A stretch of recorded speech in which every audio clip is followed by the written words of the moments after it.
सभी विद्यार्थियों का मेरे YouTube चैनल पर स्वागत है। आज हम कक्षा 9 की जो प्रश्नावली है 1.3 उसके प्रश्न करेंगे। इससे पीछे वाली जो वीडियो है उसमें मैंने प्रश्न संख्या 1, 2 और एक प्रश्न संख्या आपको बताई थी 5, ठीक है, ये मैंने बता दी थी।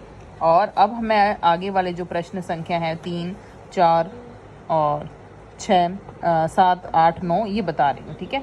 तो तीसरा प्रश्न देखिए, P/Q के रूप में व्यक्त करना है, जैसे हमने उदाहरण भी किए हैं पिछली वीडियो में इससे संबंधित। और P और Q क्या होते हैं? पूर्णांक होते हैं, हमें पता है परिमेय संख्या की ये परिभाषा है। और Q नॉट इक्वल्स टू 0 होता है। पहला प्रश्न है 0.6। मैंने आपको बताया था आपको ये चेक करना है कि कितने अक्षर की पुनरावृत्ति हो रही है। इसमें पुनरावृत्ति सिर्फ 6 की हो रही है, एक ही अंक है, तो हमने एक ही 0 वाली संख्या यानी 10 से इसको गुणा करना है। तो सबसे पहले x के बराबर इसको मान लेना है 6 2-3 बार लिखकर, क्योंकि इसको कितनी बार ही लिख सकते हैं। उसके बाद 10 से गुणा करना है, इसको 10 से गुणा किया x को तो 10x हो गया। 10 को इससे गुणा किया तो मैंने बताया था अभी दशमलव जो है एक आगे हो जाता है, तो ये दशमलव यहाँ था और यहाँ चला गया, ठीक है। गुणा करेंगे तो यहाँ चला गया, ये देखिए गुणा करने के बाद ये आया यहाँ, ये दशमलव यहाँ से यहाँ चला गया है गुणा करते ही, ठीक है। अब आप क्या करोगे, दूसरी समीकरण में से पहली समीकरण माइनस कर सकते हैं या फिर इसके टुकड़े करेंगे तो ये जो है 6.666 इसको क्या लिख सकते हैं 6 + 0.66 लिख सकते हैं। तो ये x का मान हो गया, 6 + x भी हो जाएगा। और या ऐसे भी कर सकते हैं कि 2 में से 1 घटा दिए तो 10 में से 1 घटाया तो कितने आ गए, 9 आ गए। और इसमें से 6.66 में से ये घटाएंगे तो कितना आ जाएगा, सिर्फ 6 बच जाएगा। आपको दिख रहा है भी बाकी दशमलव के बाद वाली संख्याएं दोनों में समान है तो 0 0 आता जाएगा। और दशमलव से पहले यहाँ 6 है, यहाँ 0 है, तो कितना उत्तर आ जाएगा, 6 आ जाएगा। और x बराबर 9 गुणा में है, दूसरी तरफ जाएगा तो कहाँ चला जाएगा, भाग में चला जाएगा, तो 6/9 आ गया। और 6 जो है और 9 है ये 3 के पहाड़े में आते हैं, 6 2 नंबर पर और 9 जो है वो 3 नंबर पर आता है। तो इस तरह से इसका ये आंसर आ गया। इसी तरह से दूसरा जो प्रश्न है 0.47, इसमें 7 के ऊपर ही बार लगा हुआ है, यानी सिर्फ 7 ही रिपीट हो रहा है। तो 7 यानी एक ही संख्या रिपीट हो रही है, तो हम वापस 10 से गुणा करेंगे, x के बराबर में इसको मान लेंगे। यहाँ पे 4 एक बार लिखेंगे, 7 रिपीट हो रहा है तो 7 2-3 बार लिख सकते हैं। फिर 10 से अगर हम इसको गुणा करेंगे तो देखिए दशमलव 1 खिसक जाएगा तो 4 के बाद दशमलव आ जाएगा, इस तरह से आपको दिख रहा है। उसके बाद दूसरी समीकरण और पहली समीकरण का माइनस करेंगे तो 10 में से 1 कम किया, यानी 10x में से x माइनस किया तो कितने बच गए, 9x बच गए।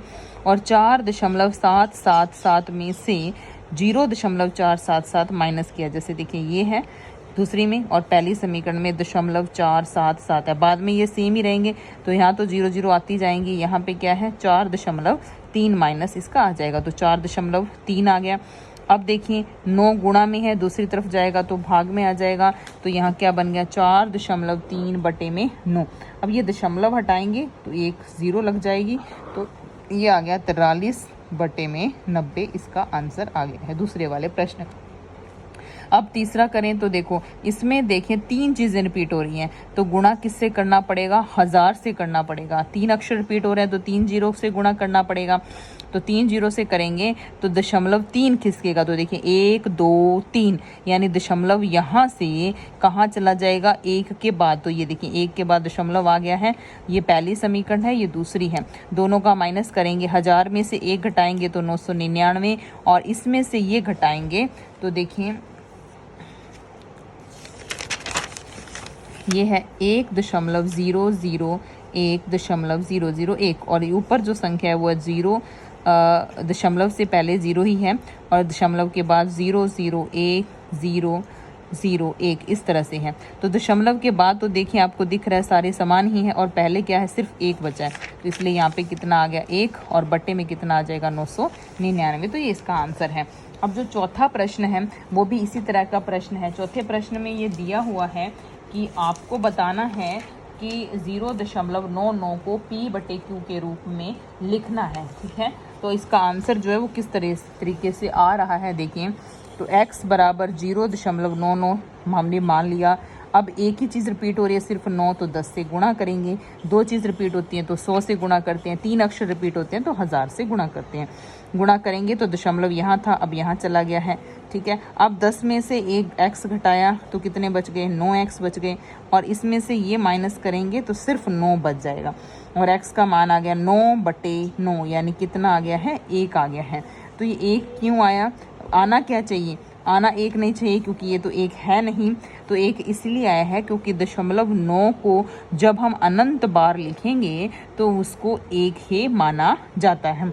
दशमलव के बाद अगर संख्या, आने वाली संख्या अगर 5 से बड़ी है तो उसको अगर हम अप्रोक्सीमेट मानते हैं तो उसको 1 ही मानते हैं, और दशमलव के बाद वाली संख्या अगर 5 से छोटी है, यानी यहाँ पे 4 आ जाता, तो उसको 0.4 ही माना जाता है। मतलब 5 से कम होगा तो उसको वही माना जाएगा, 5 से कम वाली वैल्यूज़ में, निकटतम मान में, और अगर 5 से ज़्यादा है तो इसको लगभग 1 माना जाता है। उसके बाद देखिए 5वां प्रश्न है, चौथे के बाद वो मैंने करवा दिया था, और अब हम 7वां प्रश्न है, बिल्कुल आसान है। उसमें पूछा हुआ है कि 3 ऐसी संख्याएं लिखिए जिनका दशमलव प्रसार जो है अनवसानी अनावर्ती हो। तो ये 3 संख्याएं ऐसी हैं, शुरू वाली ही संख्याएं हैं जिनका दशमलव प्रसार जो है अनवसानी अनावर्ती होता है। क्यों होता है, क्योंकि ये संख्याएं किसी का पूर्ण वर्ग नहीं है, ठीक है। 2 के बाद 3 नहीं है, 2 भी नहीं है, 3 भी नहीं है, 4 आता है, तो 4 2 का पूर्ण वर्ग है, इसलिए 4 जो है अनावसानी अनावर्ती नहीं है। 2, 3 और 5 जो है ये पूर्ण